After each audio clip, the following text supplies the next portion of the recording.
GST registration કરાવવું પડશે કે નહીં?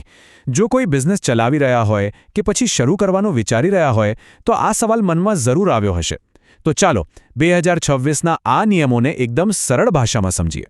તો મુખ્ય સવાલ એ છે કે જીએસટી નંબર લેવો ક્યારે જરૂરી બને છે? આનો જવાબ જુઓ 3 ભાગમાં વહેંચાયેલો છે. પહેલું, બિઝનેસના ટર્નઓવરની સામાન્ય લિમિટ શું છે? બીજું, અલગ અલગ રાજ્યોમાં આ નિયમો કેવી રીતે બદલાય છે?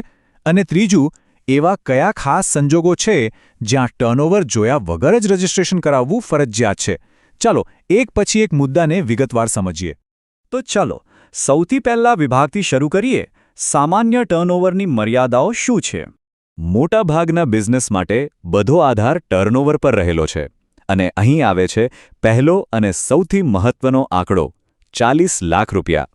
જો કોઈ બિઝનેસ ફક્ત અને ફક્ત માલસામાનનું વેચાણ કરતો હોય અને એનું વાર્ષિક ટર્નઓવર 40 લાખથી વધી જાય તો મોટાભાગના રાજ્યોમાં જીએસટી રજિસ્ટ્રેશન કરાવવું ફરજિયાત બની જાય છે.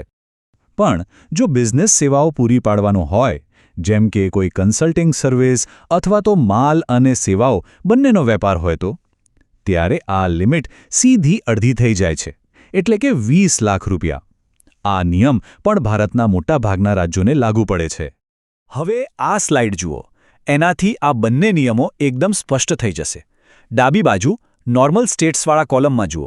માલ માટે 40 લાખ અને સેવાઓ માટે 20 લાખની મર્યાદા બરાબર લખેલી છે. ગુજરાત, મહારાષ્ટ્ર જેવા મોટાભાગના રાજ્યો આ જ કેટેગરીમાં આવે છે. પણ આખી વાત અહીં પૂરી નથી થતી. જરા સ્લાઇડની જમણી બાજુ પર નજર કરો. જ્યાં સામાન્ય રાજ્યોમાં 40 અને 20 લાખની લિમિટ છે, ત્યાં આ ખાસ શ્રેણીના રાજ્યોમાં આ આંકડો સીધો ઘટીને 20 લાખ કે પછી ફક્ત 10 લાખ પર આવી જાય છે. આનો સીધો મતલબ એ છે કે બિઝનેસ કયા રાજ્યમાં રજિસ્ટર્ડ છે એ જાણવું ખૂબ જ જરૂરી છે. માનવામાં નહીં આવે પણ કેટલાક બિઝનેસ માટે જીએસટી રજિસ્ટ્રેશનની મર્યાદા છે માત્ર ₹1. હા, તમે બરાબર સાંભળ્યો, ફક્ત ₹1. એટલે કે પહેલા જ વેચાણથી જીએસટી નંબર લેવો ફરજિયાત બની જાય છે. આ સ્લાઇડ એવા 4 ખાસ સંજોગો બતાવે છે જેને ફરજિયાત રજિસ્ટ્રેશનની કેટેગરીમાં મૂકવામાં આવ્યા છે. જો કોઈ બિઝનેસ આ 4માંથી કોઈ પણ એકમાં આવતો હોય તો ટર્નઓવર ભલે શૂન્ય હોય, જીએસટી રજિસ્ટ્રેશન કરાવવું જ પડે. તો આ 4 નિયમો કયા છે? ચલો ફટાફટ સમજી લઈએ. પહેલું, આંતરરાજ્ય પુરવઠો, એટલે કે એક રાજ્યમાંથી બીજા રાજ્યમાં માલ કે સેવા વહેંચવી. બીજું, ઈ-કોમર્સ, એટલે કે ઓનલાઈન પ્લેટફોર્મ દ્વારા વેચાણ કરવું. ત્રીજું, કેઝ્યુઅલ ટેક્સેબલ પર્સન, જેઓ કોઈ બીજા રાજ્યમાં થોડા સમય માટે કોઈ મેળા કે એક્ઝિબિશનમાં વ્યાપાર કરવા જાય છે. અને ચોથું, બિન નિવાસી કરપાત્ર વ્યક્તિ, જે ભારતમાં રહેતા નથી પણ અહીં બિઝનેસ કરે છે. આપણે સમસ્યા અને જોખમોની તો ઘણી વાત કરી. હવે ઉકેલ પર આવીએ. જીએસટી માટે નોંધણી કરવી કઈ રીતે? ચાલો તેની એકદમ સરળ અને સ્ટેપ બાય સ્ટેપ ગાઈડ જોઈએ. રજિસ્ટ્રેશન પ્રોસેસ શરૂ કરતા પહેલા આ 5 વસ્તુઓ હાથવગી રાખજો. પેન કાર્ડ, આધાર કાર્ડ, તમારા બિઝનેસના સરનામાનો પુરાવો, બેંકની વિગતો અને તમારો એક સારો high quality passport size photo. બસ આટલી તૈયારી કરી લો એટલે અડધું કામ પતી ગયું. પ્રોસેસ બહુ જ સિમ્પલ છે. સૌથી પહેલાં જીએસટી પોર્ટલ પર જવાનું. ત્યાં તમારો પેન નંબર નાખીને ઓટીપીથી વેરિફિકેશન પૂરું કરવાનું. પછી આપણે જે ડોક્યુમેન્ટ્સની વાત કરી એ અપલોડ કરવાના. અને બસ થોડા જ સમયમાં તમને તમારો GSTIN એટલે કે તમારો યુનિક જીએસટી નંબર મળી જશે. આ ચિત્ર આખી પ્રોસેસને ખૂબ જ સરસ રીતે સમજાવે છે. જીએસટી પોર્ટલથી શરૂ થયેલી આ ડિજિટલ સફર એક પછી એક સ્ટેપ પાર કરીને તમારા ઓફિશિયલ GSTIN પર પૂરી થાય છે. હવે બધું ઓનલાઈન છે, એટલે પહેલા જેવી ભાગદોડ કરવાની જરૂર નથી. પણ એક મિનિટ, આ બધું અત્યારે જ કરવું કેમ આટલું જરૂરી છે? કારણ કે ભવિષ્ય તમારી રાહ નથી જોવાનું. આવનારા સમયમાં જીએસટીના નિયમો વધુ સ્માર્ટ અને વધુ કડક બનવા જઈ રહ્યા છે. ચાલો જોઈએ કે ભવિષ્યમાં આપણી રાહ શું જોઈ રહ્યું છે. વર્ષ 2026 સુધીમાં આખી જીએસટી સિસ્ટમ બદલાઈ જવાની છે. એમાં એડવાન્સ્ડ આર્ટિફિશિયલ ઇન્ટેલિજન્સ એટલે કે AI અને પાલન માટે ખૂબ જ કડક નિયમો ઉમેરાશે. નવી ટેકનોલોજી કરચોરી કરનારાઓ માટે લગભગ બધા જ રસ્તા બંધ કરી દેશે. ખાસ કરીને આ 4 મોટા ફેરફારો આવવાના છે. 1. AI આધારિત વેરિફિકેશન એટલે કે હવે કમ્પ્યુટર જ બધું ચેક કરશે. બીજું, આધાર કાર્ડનું ઓથેન્ટિકેશન વધુ કડક બનશે. ત્રીજું, રજિસ્ટ્રેશનની અરજીઓ પર નિર્ણય ખૂબ ઝડપથી આવશે, કાં તો મંજૂરી અથવા નામંજૂરી. અને ચોથું, નકલી રજિસ્ટ્રેશન પકડવા માટે એકદમ પાવરફુલ સિસ્ટમ હશે. ટૂંકમાં હવે સિસ્ટમથી બચવું અશક્ય બની જશે. તો છેલ્લે સવાલ એ જ ઊભો રહે છે.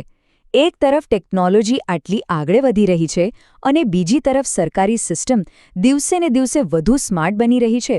જ્યારે જીએસટી રજિસ્ટ્રેશન કેન્સલ કરાવવાનો વિચાર કરવો પડે. આ સ્લાઇડ એ જ 4 મુખ્ય પરિસ્થિતિઓ બતાવે છે જેના કારણે રજિસ્ટ્રેશન કેન્સલ કરવાની નોબત આવે છે. અને આ કારણો ફરજિયાત પણ હોઈ શકે છે અને સ્વેચ્છાએ લીધેલો નિર્ણય પણ હોઈ શકે છે. તો આ 4 કારણો કયા છે? ચાલો જોઈએ. પહેલું તો એવું છે કે જે ફરજિયાત છે, મતલબ કે બિઝનેસ જ બંધ થઈ ગયો. બીજું છે વોલન્ટરી એટલે કે સ્વેચ્છાએ, ક્યારે? જ્યારે ટર્નઓવર નક્કી કરેલી લિમિટથી નીચે જતું રહે. ત્રીજું કારણ છે બિઝનેસના સ્ટ્રક્ચરમાં ફેરફાર, જેમ કે કોઈ પ્રોપ્રાઇટરશિપમાંથી પ્રાઇવેટ લિમિટેડ કંપની બની જાય. અને છેલ્લું ચોથું એક કાનૂની કારણ છે, માની લો કે માલિકનું અવસાન થાય અને એમના જે કાયદેસરના વારસદાર છે એ અરજી કરે. કારણો તો સમજી લીધા, પણ આખી પ્રોસેસ ઓનલાઈન થાય કેવી રીતે? ચાલો હવે એના સ્ટેપ્સને બરાબર સમજીએ. આ ઇમેજ આખી ડિજિટલ જર્નીને એકદમ સરળ રીતે બતાવે છે. તમે જોઈ શકો છો કે શરૂઆત અરજી કરવાથી થાય છે અને પછી સ્ટેપ બાય સ્ટેપ આગળ વધીને છેક ફાઇનલ મંજૂરી સુધી પહોંચે છે. ચાલો આ 4 સ્ટેપ્સને થોડા વધુ ઊંડાણથી સમજીએ. પહેલું, જીએસટી પોર્ટલ પર જઈને કેન્સલેશન માટે એપ્લાય કરવાનું. બીજું, જે તારીખે કેન્સલ કરી રહ્યા છો ત્યાં સુધીના બધા જ પેન્ડિંગ રિટર્ન ફાઇલ કરી દેવાના. ત્રીજું, જેટલો પણ ટેક્સ કે દંડ બાકી હોય એ બધું જ ચૂકવી દેવાનું. અને છેલ્લે, ડિજિટલ ઓડિટ પછી જીએસટી ઓફિસર તરફથી મંજૂરીનો ઓર્ડર આવશે. પણ આ પ્રોસેસ શરૂ કરતા પહેલા કેટલીક આર્થિક શરતો અને ખાસ તો સમયમર્યાદાઓનું ધ્યાન રાખવું બહુ જ જરૂરી છે. આમાં સહેજ પણ ભૂલ ચાલે એમ નથી. આ સ્લાઇડ એક બહુ જ મહત્વના નિયમ તરફ ઇશારો કરે છે. જ્યાં સુધી બધી જ બાકી રકમ એટલે કે ટેક્સ અને પેનલ્ટી ક્લિયર ન થાય ત્યાં સુધી કેન્સલેશનની પ્રોસેસ 1 ઇંચ પણ આગળ નહીં વધે. અને હવે તો આ બધું ડિજિટલ ઓડિટથી ચેક થાય છે. હવે પેનલ્ટીની વાત આવે ને તો એક આંકડો ખાસ ધ્યાનમાં રાખવા જેવો છે. ધારો કે કોઈ એસેટ કે સ્ટોક પડ્યો છે તો એના પર જે ટેક્સ લાગુ પડે છે ને એના 10% અથવા તો સીધા 10,000 રૂપિયા. આ બેમાંથી જે પણ રકમ વધારે હોય ને બસ એ ચૂકવણી પડે છે. સિમ્પલ. હવે એક થોડી અલગ પરિસ્થિતિની વાત કરીએ. શું થાય જો કોઈ વેપારી નહીં પણ ટેક્સ ઓફિસર પોતે જ રજિસ્ટ્રેશન કેન્સલ કરી દે? આને સુઓ મોટો કેન્સલેશન કહેવાય છે. આવા કેસમાં જો એને પાછું શરૂ કરાવવું હોય તો એના માટે અલગ ટાઈમલાઈન હોય છે. આ ટાઈમલાઈનને એકદમ સરળ રીતે સમજીએ. નોર્મલી ઓર્ડર આવ્યાના 90 દિવસમાં અરજી કરવી પડે છે. પણ અમુક ખાસ કિસ્સાઓમાં આ સમયમર્યાદા વધારીને 180થી 270 દિવસ સુધીની પણ થઈ શકે છે. હવે એક બહુ જ મહત્વની વાત. આ જે ભૂલોની આપણે વાત કરીશું ને એ ખાલી કેન્સલેશન પૂરતી નથી. આ એવી 4 સામાન્ય અને મોંઘી ભૂલો છે જે આખા જીએસટી કમ્પ્લાયન્સ દરમિયાન લોકો કરતા હોય છે અને દરેક બિઝનેસે આનાથી બચવું જ જોઈએ. તો કઈ છે આ 4 ભૂલો જેનાથી દૂર રહેવું જોઈએ? પહેલી, ટાઈમસર જીએસટી રજિસ્ટ્રેશન જ ન કરાવવું. બીજી, રજિસ્ટ્રેશન કરાવી લીધા પછી રિટર્ન ફાઇલ કરવામાં આળસ કરવી. ત્રીજી, ખોટી જીએસટી કેટેગરીમાં રજિસ્ટ્રેશન કરાવી લેવું. અને ચોથી, જ્યારે કેન્સલ કરવાનો સમય આવે ત્યારે સાચી પ્રોસેસને ફોલો ન કરવી. યાદ રાખજો, આમાંની કોઈ પણ એક ભૂલ મોટી પેનલ્ટી અને કાયદાકીય માથાકૂટમાં ફસાવી શકે છે. સારું, તો અત્યાર સુધી આપણે બધી ડિટેલ્સમાં વાત કરી. હવે ચાલો થોડું ઝૂમ આઉટ કરીએ અને આખું ચિત્ર એકસાથે જોઈએ. સમજીએ કે આ જીએસટી કેન્સલેશન એ રજિસ્ટ્રેશન અને કમ્પ્લાયન્સની આખી લાઈફ સાયકલમાં ક્યાં ફિટ થાય છે. આ જે જીએસટી બેલેન્સ શીટ જેવું ચિત્ર છે ને એ આખી વાતનો સાર છે. જુઓ, ત્રાજવાના એક પલ્લામાં રજિસ્ટ્રેશનની પ્રોસેસ છે તો બીજા પલ્લામાં કેન્સલેશનની. અને આ બેલેન્સ જાળવી રાખવાની ચાવી શું છે? એ જ કે તમે બંને સમયે સાચી પ્રોસેસ અને ડોક્યુમેન્ટેશનનું ધ્યાન રાખો. અને અંતે આ બધી જ વાતનો નિચોડ ફક્ત એક જ લાઇનમાં છે. સ્માર્ટ રીતે રજિસ્ટર કરો, કમ્પ્લાયન્ટ રહો અને પેનલ્ટીથી બચો. બસ આ મંત્ર તમારી આખી જીએસટી જર્નીમાં હંમેશા કામ આવશે. Pratik Patel, tax consultant, specializing in income tax, GST, and accounting.